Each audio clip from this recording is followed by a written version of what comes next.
একদিন বিশ্বনবী বললেন, বান্দার কোন হক আল্লাহ কোনোদিন ছেড়ে দেয় না। আল্লাহর হক আল্লাহ মাফ করে, বান্দার হকের মাফ নাই। যদিও আমি নবী, আমার উপর যদি কোনো হক থাকে বলো, আমি দিয়ে দেব।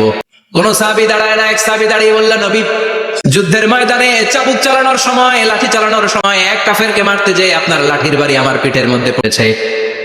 আপনি যেহেতু এই কেসাসটা আদায় করতে চান, আপনার পিঠে আমি লাঠির বাড়ি মেরে এটা শোধবোধ করে দিতে চাই। সাইয়েদনা ওমরে ফারুক হাতের জামা এরকম পড়তে শুরু করছে, আয় এদিকে আয়, তোরে শোধবোধ করাই।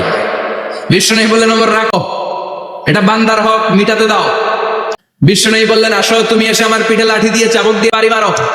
সাহাবী বলে, ও নবী, তখন দুর্ভিক্ষের সময়ের যুদ্ধ ছিল, আমাদের গায়ে জামা ছিল না। যখন আপনি আমার চাবুকটা পিঠের মধ্যে মেরেছেন, আমার পিঠে তখন জামা ছিল না।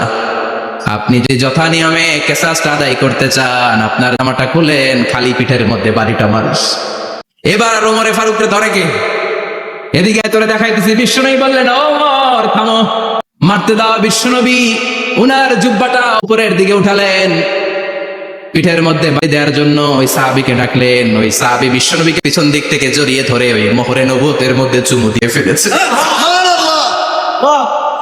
সাহাবী বললেন, নবী গো, এই নাটক করার জন্য আপনি আমারে মাফ করে দিয়েন। আপনি বিশ্বনবী, উদম গায়ে আপনারে দেখা যায় না, খালি গায়ে আপনারে দেখা যায় না। শুনেছি আপনার পিঠের মধ্যে মোহরে নবুয়ত আছে। অনেক দিনের সাধনা, জল্পনা কল্পনা, আপনার মোহরে নবুয়তে আমার ঠোঁটটা আমি লাগাবো। আপনার মোহরে নবুয়তের মধ্যে আমার ঠোঁটটা লাগিয়ে আমার ঠোঁটটারে আমি জাহান্নাম থেকে পরিত্রাণ করাবো।